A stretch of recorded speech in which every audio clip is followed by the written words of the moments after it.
Peut-être vous pouvez nous parler des produits qui sont offerts par les entreprises qui fabriquent les surgelés à destination des restaurateurs, parce que là aussi on n'est pas forcément sur du produit préparé, ça peut être un produit semi-fini. Oui, bien sûr. Alors effectivement, il y a beaucoup d'amalgame au niveau du surgelé, comme les restaurateurs en ce moment. Mais en tout cas, le surgelé, ce n'est pas que du plat cuisiné. Le surgelé, c'est un mode de conservation. Donc un mode de conservation des denrées, que ce soit des produits bruts ou que ce soit des produits transformés. En l'occurrence, les produits transformés sur le secteur du surgelé, pour la restauration, représentent quand même une faible part, contrairement à ce qu'on pourrait penser. Le gros des volumes, c'est du brut.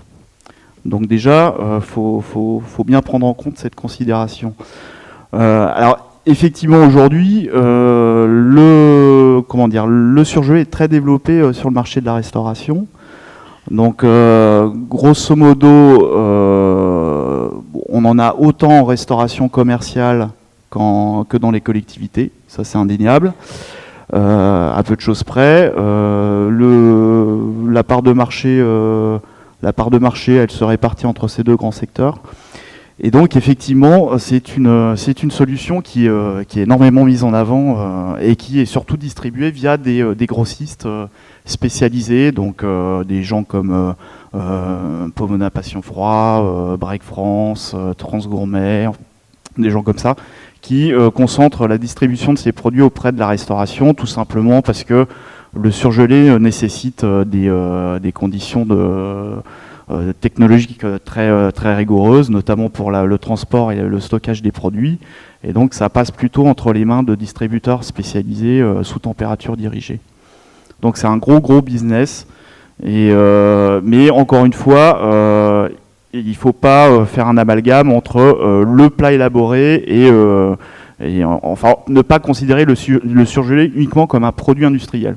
Donc avant tout, c'est un mode de conservation qu'on qualifie effectivement d'industriel, puisque ce sont des TPE ou des PME qui ont investi dans des outils pour surgeler des produits à basse température. Mais ils surgèlent n'importe quoi. Ils peuvent surgeler des produits bruts comme des plats élaborés tout prêts. Donc il y a de la cuisine d'assemblage, mais il y a aussi de la notion de produits bruts qui a tendance justement à monter en puissance depuis quelques années, puisque les industriels ne sont pas fous. Ils savent très bien qu'aujourd'hui, il y a une prise de conscience sur la notion de fait maison, le fait d'avoir des produits plus sains et plus simples.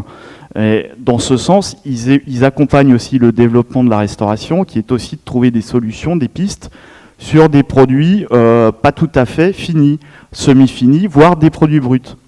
Donc ce qui se développe beaucoup aujourd'hui, c'est tout ce qui concerne les bases pâtissières, les bases culinaires, qui sont en fait des produits, soit des ingrédients, soit des produits semi-finis, qui s'adressent aux restaurateurs, en leur proposant donc une solution sur lequel en fait il y a pas de, comment dire, le produit a été travaillé sur des étapes qui ne sont pas considérées comme des étapes de valeur ajoutée apportées par le restaurateur en cuisine, notamment l'épluchage, l'écorçage. C'est vrai que c'est pas forcément là-dessus que le restaurateur va montrer son savoir-faire. Donc ça, c'est en fort développement chez les industriels, et je vous dis, il ne faut pas résumer la présence agroalimentaire dans les restaurants français à des produits hyper cuisinés. Il y a beaucoup de brut. D'accord, merci. Ces entreprises dont vous venez de parler, ce sont des entreprises qui s'adressent aux professionnels. Et je veux dire, le consommateur lambda, Pomona, Break, Transgourmet ou Davigel, bon, si Davigel un tout petit peu plus peut-être, mais le consommateur lambda, il ne connaît pas ces gens-là. Parce qu'en fait, ces gens-là, ils n'ont qu'un rôle de logisticien. Oui, tout à fait.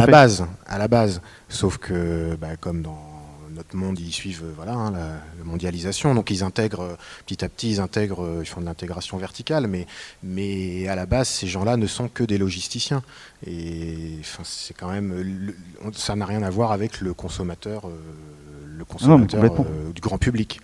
Juste pour donner un petit exemple, moi aujourd'hui, ces gens-là, ils en sont arrivés à me proposer du homard bleu breton surgelés dans des poches individuelles où vous avez une poche sous vide avec juste la pince, une poche sous vide avec juste la queue. Je peux vous dire que c'est du bleu, c'est du breton, il est top, il est surgelé, mais très franchement, on en parlait ce midi, un poisson bien surgelé peut être largement meilleur qu'un poisson frais, mal conservé. Donc, et aujourd'hui, on en est là, sauf ils mettent en avant le fait que vous allez avoir un prix d'achat qui va être fixe, avec un rendement du produit qui va être constant, vous allez mettre votre marge, votre coefficient, et puis voilà, le cuisinier, il est content, il a juste à mettre dans sa poêle. C'est une évolution du métier également. C'est vrai que dans le contexte de crise que vous rappeliez, bon, effectivement, les contingences économiques sont fortes. Oui, vous vouliez réagir ? Non, simplement, je pense que ce qui est important, on comprend bien les logiques qui sont à l'œuvre. Donc, c'est des logiques économiques, c'est des logiques de changement des modes de consommation, parce que c'est vrai que le consommateur a de plus en plus d'exigences aussi. Si vous rentrez dans un restaurant, comme vous l'expliquiez très bien, vous avez envie d'avoir un choix, une offre suffisamment diversifiée, et donc ça suppose des pratiques professionnelles différentes de ce qu'on connaissait peut-être il y a 30 ans ou 40 ans. Donc les choses changent, mais je pense que ce qu'il ne faut pas oublier là-dedans, c'est le consommateur. Et c'est ça le problème aujourd'hui, c'est que les consommateurs ont peu à peu pris conscience que la restauration, c'était plus comme avant, et que bientôt on aura du homard en pièces détachées, qui est d'ailleurs peut-être très bon. Mais je pense que il se pose un problème quand du jour au lendemain, les consommateurs apprennent à travers un reportage à la télé que en fait, les restaurateurs, ils s'approvisionnent dans ce type de circuit, alors que peut-être qu'ils n'avaient pas suffisamment réfléchi à tout ça. Ils pensaient encore qu'on cuisinait dans les restaurants à partir de produits bruts. Donc c'est ce décalage entre les évolutions très rapides des professionnels et l'information du consommateur qui pose problème. Et c'est ça qui conduit aussi à des incompréhensions. Donc, et c'est pour ça d'ailleurs qu'il y a tout un débat parlementaire en ce moment pour essayer de renforcer l'information des consommateurs dans les restaurants, parce qu'on se rend compte que ce décalage est problématique. Et les parlementaires s'en sont rendus compte. Ils ont débattu, je crois que vous avez suivi ça de près, mais pendant des heures et des heures sur comment on allait faire pour réinformer les consommateurs sur la façon dont travaillent les restaurateurs, parce qu'ils ne travaillent pas tous de la même façon. Donc voilà, ce que je veux simplement dire, c'est qu'il ne faut pas perdre de vue quand les pratiques évoluent de façon aussi radicale, qu'on doit une information au consommateur pour qu'il sache ce qu'il va consommer, ce qu'il va payer.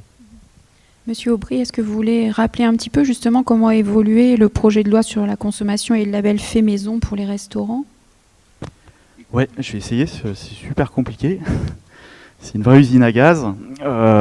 Donc effectivement, il n'y a pas, à la base, il n'y a pas de définition de fait maison. Il y a eu des initiatives de restaurateurs pour s'en rapprocher. Alors, la plus connue, la plus célèbre, c'est le titre maître restaurateur, qui en fait c'est toujours présent, qui est un diplôme en fait ou un label délivré par l'État, en l'occurrence par le département, je crois, par le préfet, et qui sous-entend que le restaurateur, en gros, ne travaille pas avec des produits d'assemblage. Donc voilà. Donc malheureusement pour ce titre, il est peu mis en avant en France. Je crois qu'il y a 2000 restaurants qui. Sur 140 000, oui. 2000 restaurants sur 140 000, donc il existe, mais il est peu mis en avant. Il faut dire aussi que il n'y a pas d'union au niveau des différents syndicats de restaurateurs qui sont un peu partagés sur la question. Alors donc, il y a des initiatives de restaurateurs et il y a aussi toute une discussion depuis 2 ans chez les parlementaires sur la notion de fait maison, ou plutôt sur la transparence des pratiques en restauration. Alors toutes ces discussions se font essentiellement dans le cadre de la révision du projet de révision de la loi de protection et d'information des consommateurs, qui a démarré voici déjà 2 ans. On en est à la 2e mouture en ce moment. C'est très long. Donc l'idée, en fait, c'était d'essayer d'apporter des éléments de réponse pour le consommateur, pour lui donner un peu plus de transparence en cuisine et dans les restaurants de manière générale. Ça a pris plusieurs formes. Alors, à un moment, il était question de créer un système de taux de TVA évolutif suivant la nature des produits. Donc, une TVA plus élevée pour les produits transformés, par exemple. Bon, ça a été assez vite abandonné. Il y a une autre piste aussi qui s'est portée sur la mention restaurant, qui n'aurait pu être attribuée qu'à des établissements qui ne travaillaient qu'avec des produits bruts frais. Ça n'a pas été suivi non plus, ça a été retoqué par l'Assemblée. Bon, et plus concrètement, aujourd'hui, on discute beaucoup sur l'affichage dans les menus, dans les cartes des restaurants, où dans un premier temps, enfin le débat a beaucoup évolué. Dans un premier temps, il était plutôt question d'établir un distinguo entre recettes élaborées à partir de produits frais au sein de l'établissement et recettes élaborées à partir de produits transformés, industriels. Voilà, donc on mettait en comparaison le frais vs l'industriel, donc à savoir le surgelé, le sous-vide, la pertisé. Alors ça, c'était le début des discussions. Aujourd'hui, on en est plutôt dans une phase où on souhaiterait établir un distinguo entre, d'une part, des produits bruts et de l'autre, des produits transformés. Voilà. Dans la mesure où aujourd'hui, la plupart des parlementaires sont convaincus que les produits bruts peuvent être surgelés, apertisés ou sous vide. Donc en gros, voilà, le débat actuel, il tend vers un distinguo entre produits bruts vs produits transformés. C'est pas gagné au niveau de l'évolution des échanges, puisque en fait, dans les derniers événements l'été dernier, il y a un amendement qui a été déposé par Sylvia Pinel, donc la ministre du tourisme, du commerce et du tourisme, qui proposait donc de mentionner sur les cartes, à côté de chaque recette, la mention fait maison pour les plats qui seraient élaborés donc à partir de produits bruts. Voilà. Donc c'était une proposition qui a été intégrée au projet de loi, qui est devenue une obligation quand elle est passée à l'Assemblée. Donc en première lecture à l'Assemblée a souhaité transformer cette mesure en obligation. Donc durant l'été, on s'acheminait vers une réglementation où les restaurateurs auraient été obligés de préciser, en tout cas auraient pu préciser la mention fait maison pour tout ce qui était considéré réalisé à partir de produits bruts. Et en fait, le Sénat a retoqué un coup, puisque pour lui, c'est pas possible d'appliquer cette mesure en l'état. Et il a transformé cette obligation en possibilité. Donc en gros, pour l'instant, les restaurateurs pourraient éventuellement, s'ils le souhaitaient, établir un système avec des logos qui distingueraient les recettes élaborées à partir de produits frais, de produits bruts, de celles élaborées à partir de produits transformés. Donc en gros, on n'avance pas sur le sujet, c'est très compliqué. La deuxième lecture intervient normalement, je pense, courant 2014, mais il ne faut pas être pressé parce que vu l'actualité des débats parlementaires au niveau des budgets, je pense que cette question va passer un peu, en tout cas en retrait. Donc à mon avis, ça va mettre un certain temps pour être appliqué. Et ensuite, imaginons qu'une loi passe en l'état, donc sur le fait de distinguer les recettes élaborées à partir de produits bruts de celles élaborées à partir du transformé, restera encore à s'accorder sur les définitions de ce qu'est un produit brut et de ce qu'est un produit transformé. Et là, c'est bonjour l'angoisse. Parce que là, vous avez plein de produits spécifiques. Le foie gras, dans quelle mesure il est considéré comme un produit brut ou comme un produit transformé, les escargots, enfin les glaces. C'est très compliqué. Monsieur Legendre, vous vouliez réagir ? On oublie, en fin de compte, la personne qui transforme à l'arrière. Parce que quand on fait un repas à la maison, quand on fait la cuisine, le thème de ce débat, c'est en fin de compte fait à la maison. Il y a quand même la main, la pâte qu'on met la main, et on ne demande pas aux professionnels concernés comment il faut faire. On demande à des gens, à des énarques, de réfléchir sur des questions dans lesquelles, du moment qu'ils se gavent le midi dans des restaurants, dans lesquels ils ne payent même pas les additions, d'élaborer une politique. Et je trouve ça lamentable. Parce que entre un restaurant qui achète des produits élaborés ou semi-élaborés, dans lequel il n'y a pratiquement rien à faire dedans, et dans lequel il faut seulement mettre à température, et qu'un garçon ou une femme qui a fait son apprentissage, qui a donné des années de sa vie pour apprendre, pour accommoder, pour aller chercher le produit, pour avoir de l'émotion dans tout ce milieu, où on a oublié ça, parce que c'est quand même la traduction c'est le thème quand même de notre débat.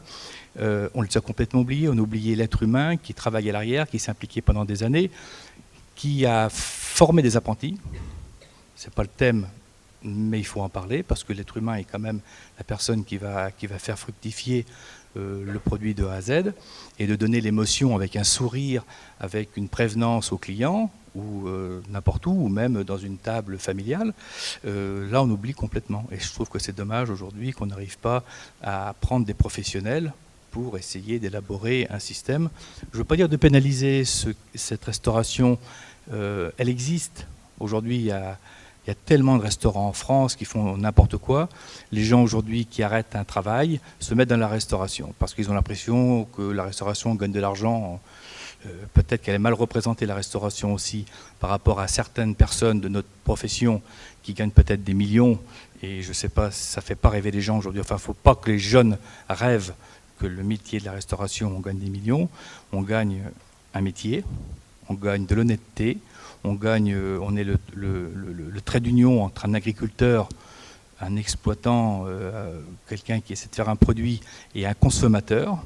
Donc il faut impérativement faire fructifier cet apprentissage, ce savoir-faire.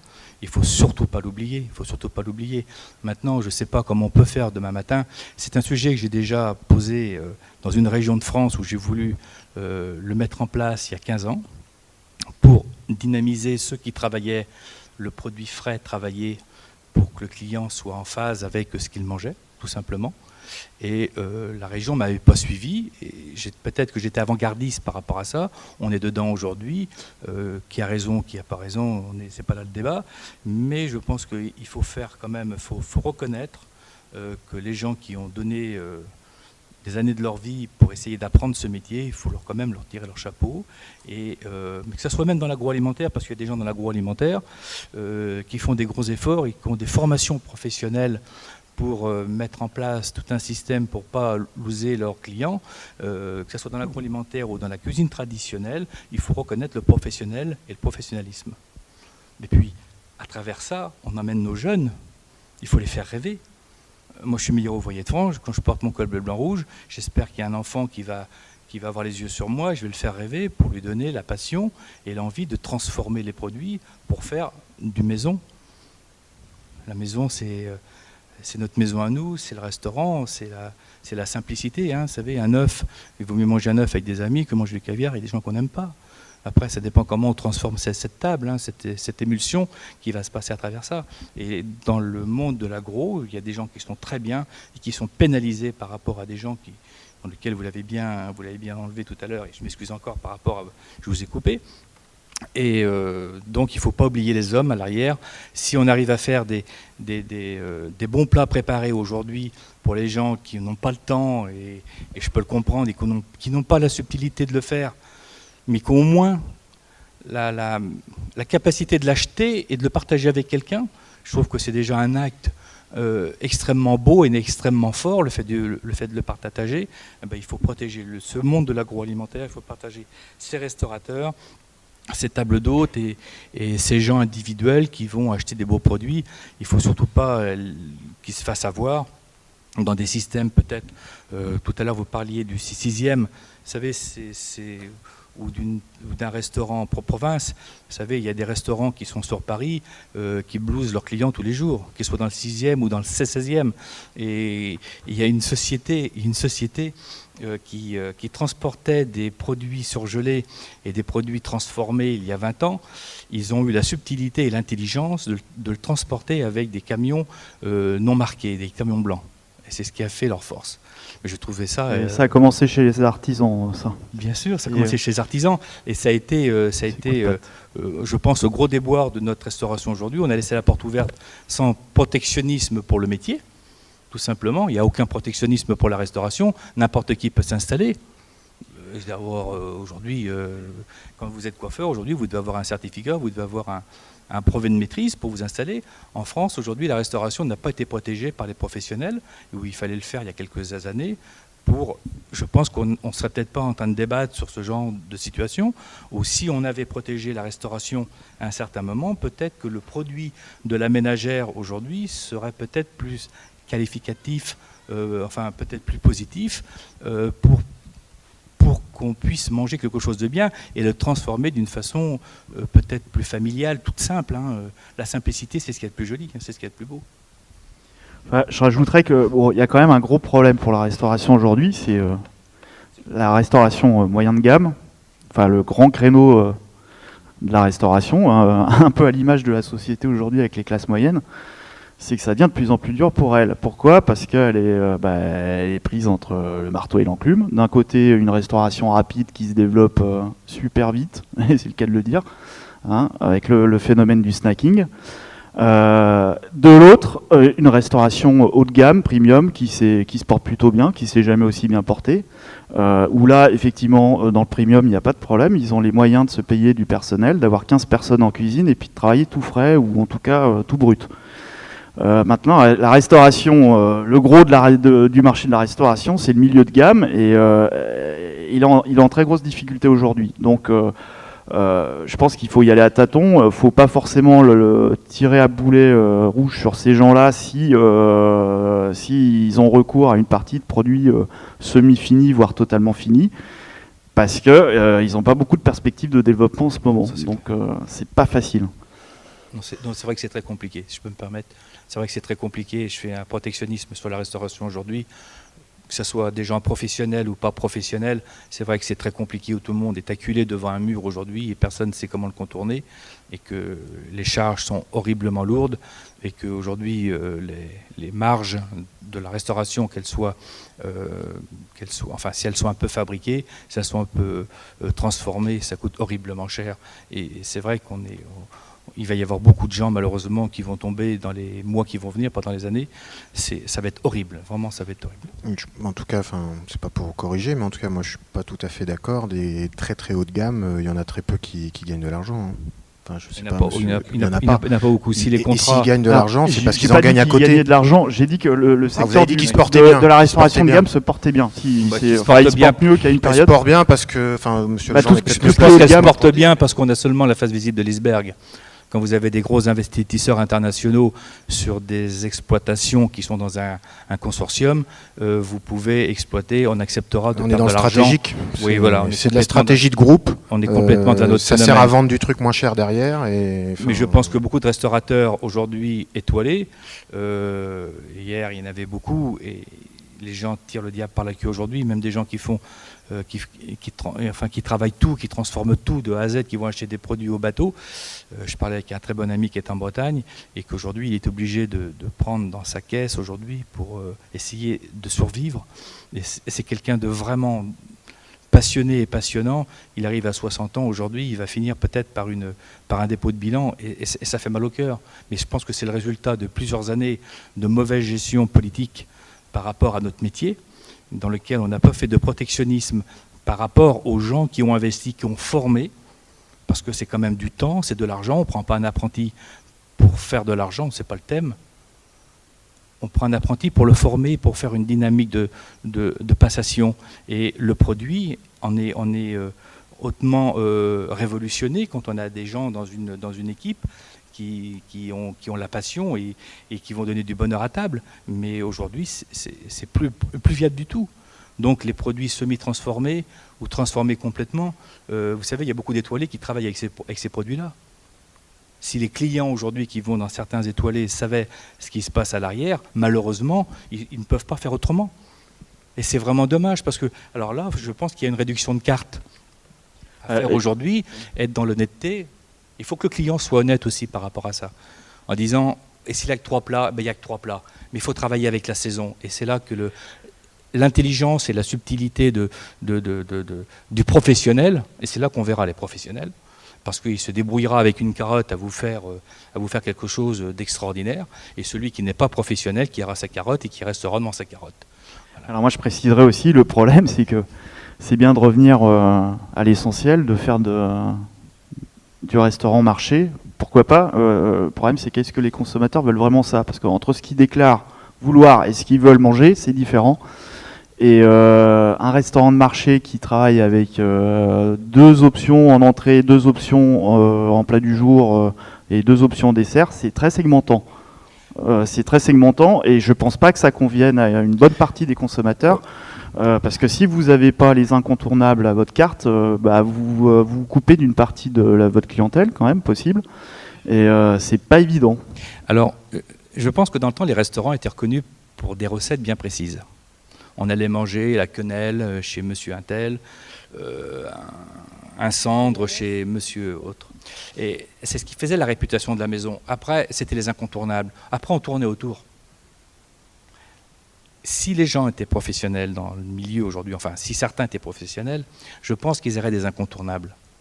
Un incontournable est un intellectualisme que l'on met, et c'est dur de faire une recette. Je peux vous assurer que ceux qui font beaucoup de livres, je ne sais pas comment ils font, mais quand on fait quelques recettes dans sa vie professionnelle, qu'on arrive à juxtaposer 2 ou 3 éléments pour donner une émulsion extraordinaire, pour que tout se rassemble, c'est fabuleux, mais vous n'en faites pas 50 dans votre vie.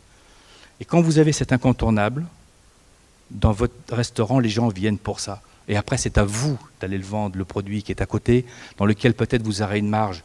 Si vous le faites intelligemment, le client le comprendra, parce qu'il vient chez vous, parce que d'abord, il vous aime. Donc il y a une transformation aussi, pas que du produit, mais d'amour, qui se passe d'un côté et de l'autre. Et là, vous ne pouvez pas lui vendre ce que vous voulez, mais lui faire connaître ce qu'il n'a jamais connu. Mais là, il faut être professionnel. Donc le produit semi-transformé, il est semi-transformé, c'est-à-dire qu'il ne peut être jamais transformé à 100%. Et là, je pense qu'il y a la subtilité du professionnel, la subtilité des gens, malheureusement, qui font du fric, pas de l'argent, sur le dos du consommateur qui est malheureusement en pâtit aujourd'hui. Mais bon, après, c'est pas moi qui fais les règles et les lois, mais je dis qu'aujourd'hui, les politiques devraient s'asseoir avec des gens de la profession, mais de tout corps confondu, parce que c'est pas normal qu'aujourd'hui, une TVA, pour quelqu'un qui forme des apprentis, qui donne du temps pour un apprenti, qui lui parle tous les soirs, quand à 22h vous avez fini votre service et que vous avez votre apprenti qui est en train de pleurer parce qu'il ne sait pas s'il va continuer, parce que sa copine l'a lâché, parce que ses parents ne l'ont pas parlé, parce que sa mobilette ne démarre plus, et que le curé du patelin est parti parce qu'il n'y en a plus, eh bien vous êtes obligé d'être le curé, la mère, le grand-père et puis le banquier. Eh bien ça, c'est du temps qu'aujourd'hui le produit transformé ne fait pas. On appelle de l'humain, de l'humanisme, tout simplement. Merci beaucoup. On va prendre quelques minutes pour les échanges avec la salle.